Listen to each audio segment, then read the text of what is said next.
everyone, today we are going to talk with Chris, the UX design lead, the mentors and the consultant for product development, about what's the importance of UX, especially with product development. What is a key personalities that make a very successful UX designer. And in the end, I believe this very interesting topic that Chris may open with you about the interviews. What is the key ingredient that he may add for finding the right UX designer in his team? Perfect.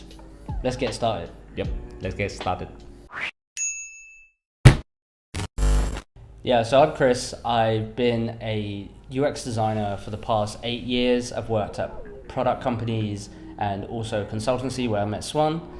We worked together for about 2.5 years, and I spend most of my time now mentoring, training, and hiring UX designers. So kind of getting a bit out of the craft of UX, but really a design leadership role.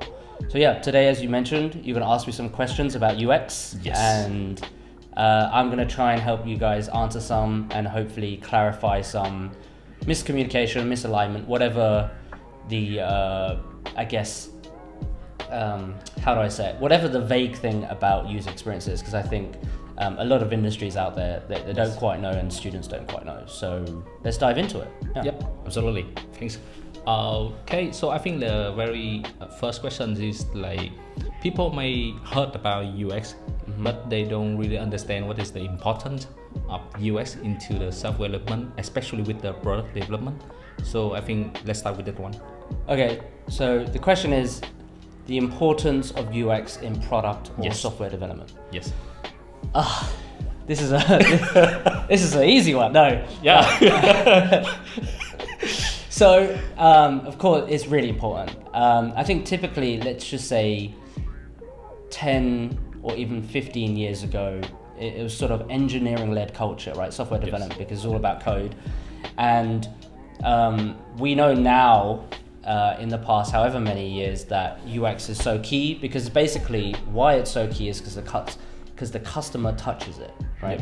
It's what the customer sees and how they interact with this product.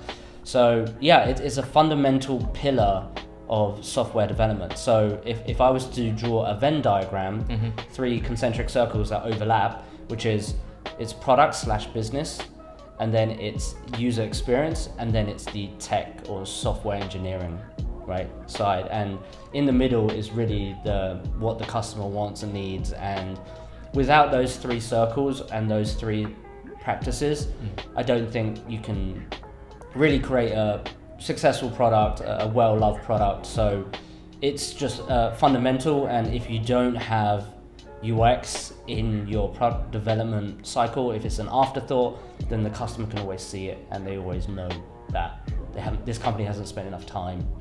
Yeah.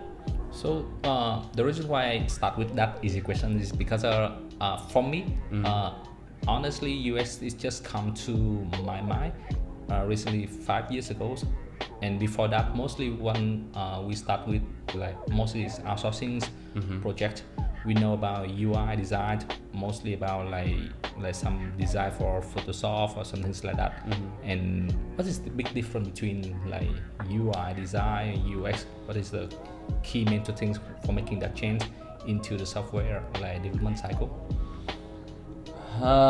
So let's break down that question into a few pieces. So the first one is like UX, and then it's UI. What is the difference, right? The difference is that the UI, you're focusing on what the customer interacts with. So if you think about it, it could be like any sort of interface, whether it's physical or whether it's digital. So you can think of like a light switch is a user interface, a table is user interface, right? So what the customer actually touches and interacts with. And then the UX part is like what are their needs? Like, why do we need to build a light switch? Like, because they want to switch on the light, because they want to illuminate their room. Why do they need a table? To put a drink on, to put a mic on? So it's the fundamental need and discovering the problems. And therefore, you brainstorm some solutions, and then the UI designer sort of takes those needs and then makes it the interface on how people interact with, right? And then the second part of your question was, remind me again. like for what is the gap from having the UI design and UX design to the like product development? So the gap between like just UI designers and then like and UX designers, right? Okay. I think there's of course there's like some knowledge around like how to do research, how to maybe test what is viable for the customers, and then there's like skill sets as well, right? Like if you need research, you need to know how to talk to people, need to write interview scripts, need to analyze data. Not saying that UI designers don't do it, but they do it in a different way, right? And then UI designers focus on things like micro interactions, more of like the branding part of it, and really the look and feel, right? And basically what the customer touches. UX, the customer will never really see that, right? It's kind of like the back end development, right? It's much more easier. Yeah. So you could imagine like UI is the front end development, and then UX is the back end development. So that is kind of how they interplay. And a lot of companies have the front end, but they don't have the back end of this UX field, right? They just have the front because they think that's all that you need. But actually, if you don't have a good infrastructure and system architecture, then your product is kind of shit, right? Like, yes. Yeah. So it's all broken. So that would be my analogy in the software development. Oh, honestly, it's very interesting, like definitions like back end, front end, especially for engineering.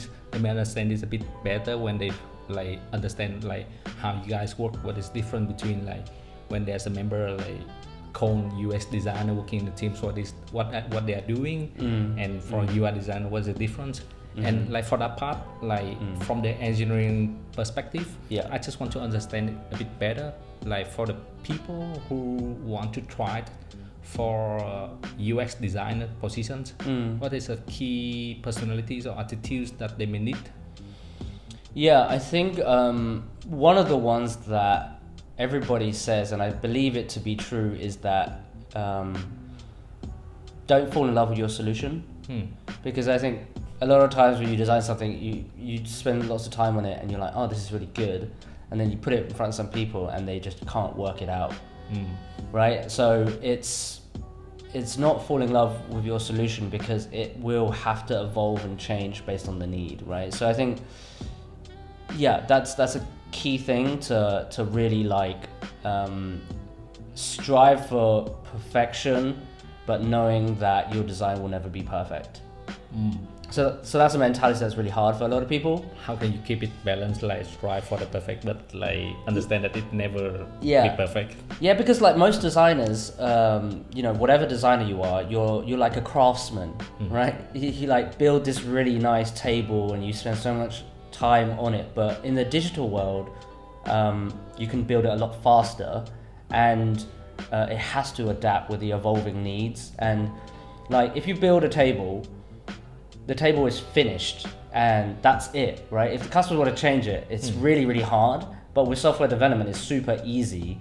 So, and also you're kind of guessing what the customer wants based on your research. So so when you release that product, it's kind of like, oh, well, if it doesn't work, then you have to change it, right? But like the perfection is like trying to really nail what the customer wants, or try to nail what the problem is with the platform and how it better aligns to like business goals, for example. So it's like you want to strive for perfection because you want to like really iron out everything that's wrong. But knowing that perfection takes a long time and you might never get it right, but you're always trying to do that. Another thing is kind of learning a lot of things, like just learning and growth in general. Because with this fast moving industry, I think like software development as well, it's like always like new tools, new languages, new things to learn, right? New industries like NFT and crypto. So it's like for a UX designer, they really have to soak in like all the industry trends and figure out how they sort of navigate their knowledge of like designing, let's say, a NFT marketplace, because it's so new, right? So it's just all about learning. And then maybe the last one is experimentation. Yeah, like I said, there's so many new things. I think you need to like try new techniques if like one thing doesn't work, do it again, or try a different way. And this is that whole striving for perfection as well. How do you strive for it? You do it through experimentation, like just trial and error, and then also that, of course, overlaps with learning. Yeah. So just my curiosity. So Yeah. I know like what is the day-to-day life from the engineering side, but how it looks like from the UX design with all that you share. Like how can you like manage the time for experimenting, like focusing on your products, do the like the change, and like do the research. How you balance all these things? Yeah, so I think like any other software development project or project in general, there's different phases, right? So day to day could be very different based on what phase. So you could be one day speaking to 5 customers and writing notes and recording the session. Another day you could spend in your design tool, like just in Figma or Sketch, and just kind of like messing about. The other day could be analyzing the results that people have used your product, like Google Analytics or any of these other platforms where you get your results. So it could be varied. Of course, like meetings, like it's just really depends on which cycle you are in the product development phase and how far you are to the end product. The closer you are to the end product, then you'll probably be in the design tool itself, tweaking it, and then analyzing the results, versus if you're at the beginning, then you're actually like preparing scripts, interviews, and like running around trying to like do your research basically. It's matching with the agile process, right? Yep. Nice. So when you're working with the like software development teams, especially with the peers who's a UX designer in Vietnam, so what is your like opinion about like the maturities of UX in general and UX career in Vietnam? Yeah, so let's go for the maturity question first of UX design in Vietnam. I think overall the market is fairly immature. I think there's definitely a percentage of people that kind of know the craft and been doing it for years, but it's still quite rare. And it's not the same ratio as in US or Singapore or any other of these more developed markets. So it's quite immature, but there's the good thing is that there's a lot of people in the community that kind of spread these best practices like design ops or research best practices. But typically you don't get the same roles in Vietnam that you would get elsewhere in, let's say in a Google in the US. They're much more specialized. They're much more deep with their craft. So, like, let's just say, micro interactions would be from a motion graphic person that also has UX chops. But here, that just doesn't exist. That's just like the whole UI designer role, right? So. Yeah, I think it's more generalized here. It's usually UX, UI, so they want you to do everything. Yep. They want you to be a generalist. But as Vietnam matures, you'll have to get more specialized. Companies get bigger. You'll have people going deep into the craft. Yeah. And the other part of the question was like for US career in Vietnam. So yeah, what is the chance for people, like let's say if they want to try with the US career? Yeah. So what is your comments or your opinion about how it goes in Vietnam, like along with the software development and also a lot of startup companies and product like appears a lot in Vietnam? What is my advice to UX designers who want to start or no? Can be, let's say, because you say that the US market in Vietnam is quite mature, but the specialist is quite rare. So let's say if one want to start their career as the UX career, and what should they start? They should start designing products. Yeah, that's what they should do. Yeah, they should soak in as much information as possible and basically either get internships or do work for free or work for very, very cheap. I think that's always the best one. So either you could, I did a video on this like ages ago, but like there's a few ways that you could like become a UX designer. One is like go to school. and pay lots of money for it, and either it's physical school or online. And those things are quite expensive. There's lots of free resources online, so go there. The other is internship, which you get very little money anyway. And then the fourth one is do personal projects or work for free, right? And those mixture of all those things, I never went to school for it, I just did it. But you can do, like, now there's so much education around this field, you can easily find that. But the best way to learn UX is to do it, because the education part of it teaches you like a process, but with UX design, there's no one process fits all.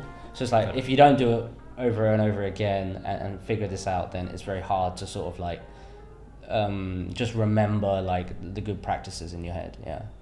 I really like the idea of like do it for free or try it yourself. Because for me it sounds like take the scholarship from the market. Like you have the scholarship from the company or any product or startup companies for giving you the chance for trying this, acting the role, and after you learn from that, and it's the practical lessons. It's completely different with the theoretical one you learn from school, and in the end you still need to differentiate what is the ways that you can apply it in your day-to-day job, right? Exactly, it's like learning CS, right? Computer science is highly theoretical, and then when you're in the market and you're trying to build a web app, you're just like, oh, well, I know like the concepts, but I don't know any of these languages. I wanted to take actually a human-computer interaction course for masters, and masters is a little bit different. It's more practical, and you get to work with like these organizations. So then I actually decided not to, and just like, well, if I spend 2 years in a master's, why don't I just spend 2 years working and actually learning and earning money? And I think that's the best thing. Also, a tip, nobody cares if you like go to school for UX, basically. Nobody cares. Like me being a hiring manager, don't care. I mean, it's okay, it's cool, but like really is about the work you've done, the experience in the field, what you've worked on, who you've worked with. So it's really about the experience. It's still a very, how do I say it? Vocational job. It's like it's a doing thing. It's like carpentry. It's like being a mechanic. Interesting point that you mentioned about like if you are hiring managers. So I think it will be a very interesting part for the audience to understand, like if you are the hiring managers, let's say if I'm the candidate today, what is the interview process looks like for having you the right candidate for UX designer in your team? Okay, in my team specifically? Yes. Okay, well typically it's online portfolios. So if you apply, you should have an online portfolio. Nobody wants a PDF. Right, don't send me a PDF, don't let me download anything, I just want to access it. So typically the recruiter goes through the portfolio, or we do, and then in this market you have to basically call people to validate if their English is good enough, right? And that's also from the portfolio. And then if you get through those 2 rounds, it's usually a test. So just to test your chops, you shouldn't spend more than a couple of days on it, and we don't really require you to. After that, we'll mark and grade the test. We won't give you the results. If it's good enough, then we will invite you for an on-site. And then with the on-site, we kind of dig out like questions and stuff like around the solution. Why did you choose this? Why didn't you do that? Have you thought about this? Just to see how they present their designs and can they back their solutions up. And also, do they always think they're right? Because they don't know they're right, but if they pretend they're right, it's kind of like, okay, this is not really what UX designers do, because taking feedback is such a huge part of our work. And during the on-site, so it's like, okay, we grade that sort of, or we ask you questions based on your design solution that you presented, but then we also test how quickly you are on your feet, how quick can you think. So we typically give you like a whiteboard challenge, right? Like design the solution in less than 15 minutes, and then we sort of collaborate with you, see how we can work together. Are you quick? Do you consider lots of things? It's really to put a little bit of pressure, but it's also a bit of fun. Whiteboard activities are typically fun. Then after that, we extend the offer. So I know other companies do it a little bit different, but that's typically the process that I go through. Okay. So honestly, I want to go a bit deeper into that like process because like I'm also somehow acting at the hiring manager, but for engineering. So to identify what is the levels of the candidate, like the popular way is junior, mid-level, and seniors. So the strategies from the engineering side, we may apply that know what, know how, know why, or ASK, something, some strategies like that. So what is the strategy from UX side for having that definition of level from the candidate? Yeah, actually it could get quite complicated. It really depends on how your company or team validates what's important, right? So we built up this matrix of like lots of different areas to ensure that people get promoted holistically versus if you're just really good at like prototyping, right? But maybe the communication or spreading the good word of the company is also okay. So there's a whole matrix, but specifically on hiring, it's really about first their technical skills. So like how good they are UI, how good they are at presenting their designs, have they shown that they have research capabilities. So like all the sort of like nitty gritty parts of it. And then also high level, if you're more senior, then you might think about more the macro view, like more strategic, like what you can propose, like what this product can do, or understand sort of the industry as a whole. If you're more of a junior, then you're probably worried more about the execution and like the flows or something like that, right? So we'll try and tease that out with questions. It's very hard to do it on the test, right? But you can then say, have you thought about this?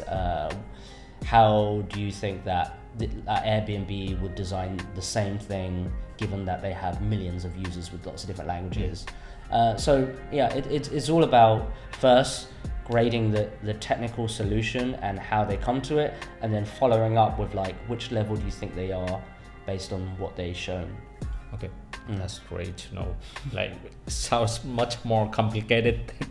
Yeah. So how about like your day-to-day interaction with like engineering? Because I think it's also the important part to like convert the ideas into the real digital product, right? Yeah. And one other questions from me and also from some members that I used to manage, that they want to know, like from the engineering side, do they need to understand or learn or try to have the knowledge or the views from the UX, so that first it can have the collaborations from two different sides, and after that they can understand it, what you share with them regarding to the features, the product a bit better. What do you think of that? Yeah, I think best practices is involve engineers early, people who are actually building what it needs to be built. Sometimes we might design solutions that are overly complicated or just impossible, right? Yep. Yeah. Especially when product development is so like time sensitive. If you need to ship in this quarter, you can't like go crazy, right? You can't do like an AR thing. Everything's yeah. Like it's just like it's impossible. So yeah, involve like interact. Like the best practice of interaction is involve engineers early and each step of the way, and make sure someone is senior enough to tell you that is it possible or not. Because maybe the juniors will try it, but they don't really know the business aspect or the time that it will take. Maybe they're just interested in it, right? So get a senior engineer on your side, run them through, what you're trying to do, and really kind of handhold them through the process. Because I think one of the jobs of the UX designer is to basically collect everybody's view and put it together, and then translate that into like a tangible solution. So that's how you do it. And then for the other side of engineering's, how much UX do they know? I think it would only benefit their career.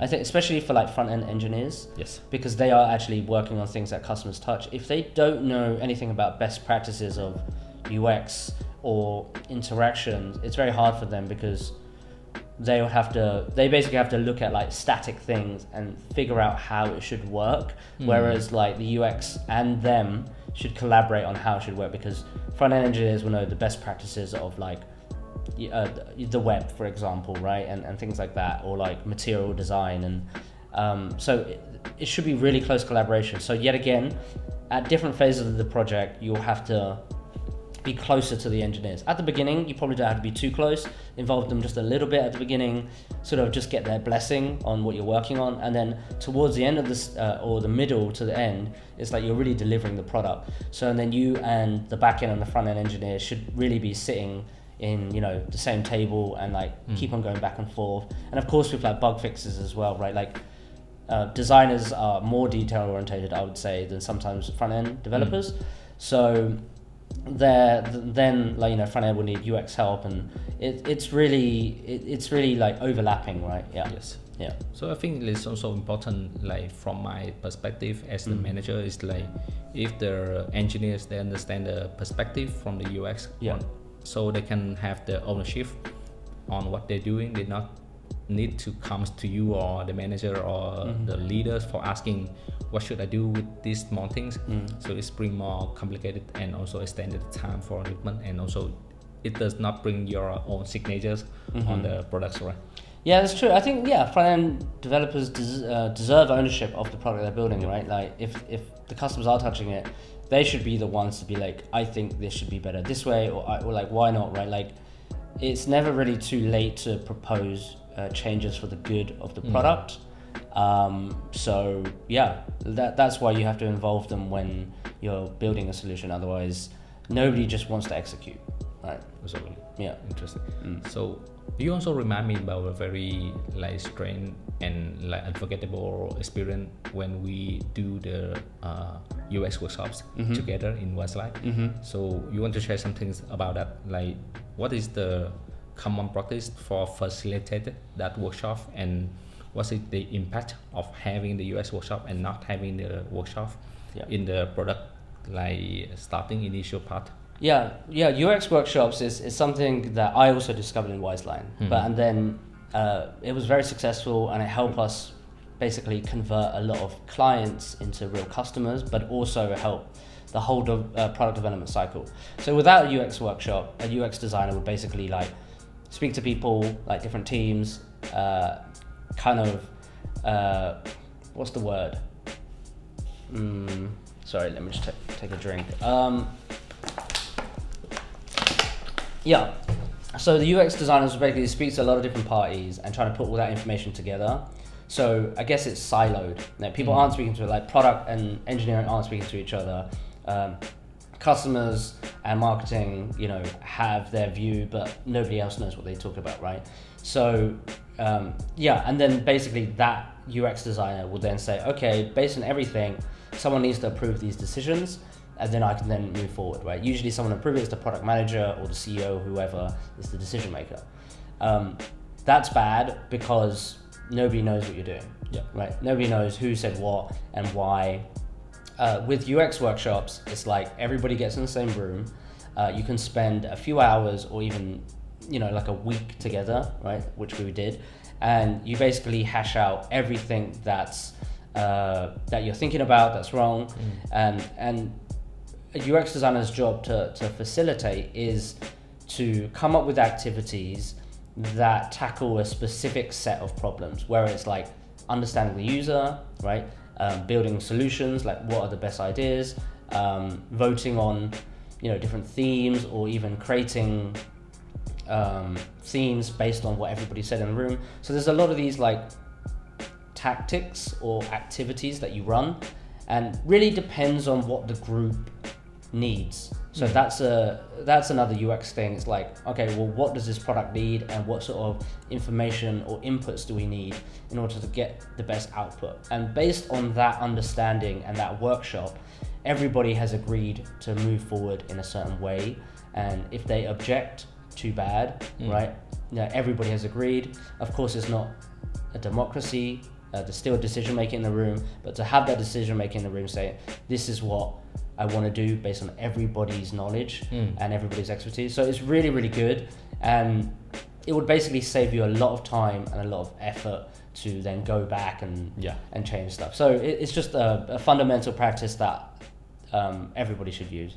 Yeah, I think that I really engage in that workshop, because I remember exactly like after that one, so everybody on the same page, and we made the decisions as a team. Yeah. And it never had happened the situations like we go back to discuss about the things that we agree before, and it helped the teams for going forward much faster. Yeah, Yep. exactly. But for that one, I think like also the facilitation skill is like quite a really hard one to adapt with your situation, right? Yeah. So how do you like gain that skill? How you like? Yeah.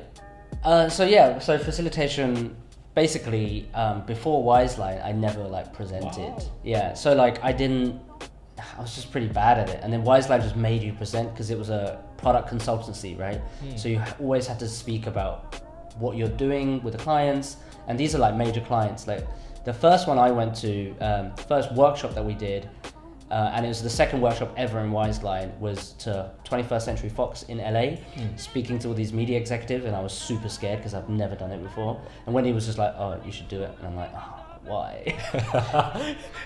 Don't make me. And I did it. I can't imagine that you said that you never tried it before, but Never. wow. Yeah. So, and then we did it and it went successful. And after workshops, being a facilitator, you feel really good. That feeling of like, oh, you did it, and you know, you help people and like, you did your job really well. So we started doing that more. And then I basically got more and more comfortable like speaking about, you know, my area of expertise, and also guiding a group of people to a common goal, right? That's really the goal of the facilitator. So I think there's a lot of best practices that you should do, but the number one is preparation. Yeah. So like plan your activities well, and know what you're gonna say, and you know, look at the timing, because a lot of things is all about timing, and preparation and structure. And then the other thing is be prepared to throw everything out the window. So it's completely contradictory, right? Yeah. You got to plan it well so you know it really well. And then most of the time, in all of the workshops I've been on, something goes wrong, right? So if you know the activity really well, then you can switch to something else, or you can kind of like go straight into the activity, or think on your feet a little bit and change the activity based on what the people are saying in the workshop. And this another example is like Wendy was like, okay, let's do this activity that we've never done before during a workshop. And we basically went for lunch in Australia, and we just looked at it and then just read about it. And then within like the next, you know, half an hour, we started running this activity, right? And it was like, oh my God, this is crazy. But then we did it, and it was actually one of the most beneficial activities we did. So it's really like nailing what the problem is and what the desired outcome is, and then fill in the gaps in the middle. And then the last advice is just keep doing it. Like, it's all about practice. You got to practice speaking to people, practice trying to get everybody to this decision, and you know, it's just really fun. And just learn to enjoy it and practice. Yeah. Okay. So can I consolidate it like you prepare to be unprepared so that you can collect all of the problems that can happen, and in the end the target is for having the best solution as we can for the client or the group of users that we are going to discuss. With that like purpose, what we need to do is during the workshop we just fill in the gap. Yeah, that's it. As we can. That's it. Like, we're not there to say, oh, you should build this. No, you tell us what you build based on everybody's opinion. Yeah. Really nice one. yeah, it's fun. Okay, so I think like it's coming for like some personal like questions. So let's say, what is your plan for the upcoming years, the years of Tiger? Oh, year of the water tiger. Continue to build products. I'm working on a few things at the moment, and I want to do some more community events. We can do it together. Yeah, we can do it together. Yeah, exactly. Yeah, because I came back to Vietnam like last year, and it was like lockdown. Wanting to do more community events. We did some in Thailand, and when I was previously here, we did a lot of events, right? At Wiseline, we did so many. So I just kind of keep on wanting to do that, and see where that leads. I'm trying to, as a UX designer, I am trying to be more business orientated. So I'm learning a lot about investments and crypto, just to be more holistic, because I believe that Web3 could be something that's ubiquitous eventually. So how do you, as a designer, learn about that stuff so you don't get left behind? I think, to be I think a better design leader, you need business acumen, so you can talk to like CEOs or product people, and they'll give you basically the same respect that they give CTOs or whoever's, chief marketing person. So that's what I'm focusing on now. Interesting. So I wish you all the success and luck for that upcoming plan for this year. So any suggestions for the audience for the years of Tiger, especially with ones who want to try with UX career? Suggestions is just to do it. Is just to really figure out what you want to do. Either it's helping a friend build a website or design an app just for the sake of it. Like if you don't like TikTok or Instagram, what's wrong with it? What do people say out there, and just figure out a solution. It's really just having fun with it. I think designers love their tools and get into their tools, but if you want to be a better UX designer, not UI designer, then you have to do the other hard things, like figure out what people want and what people need and do that research. Interesting. So I believe that's really benefit for the audience. And I think it's coming to the end of the videos. So thank you, Chris, for joining with me today for the videos. And if you have any questions or any comments, please feel free to leave it in the comment below, and you can send this email to me or Chris, so I can have to deliver it to Chris for sure. I cannot give any answer for you. So I hope that the video today is bring you much more information and insight about UX, and you may have the clearer understanding on that positions and how it goes, and you can try with it. The years of Tiger, you can try with everything. Everything. Yep. So I wish you all have the great years coming, and all the success, all the luck, and all happiness. Awesome. Thank you. Thanks, guys. Bye. Bye bye.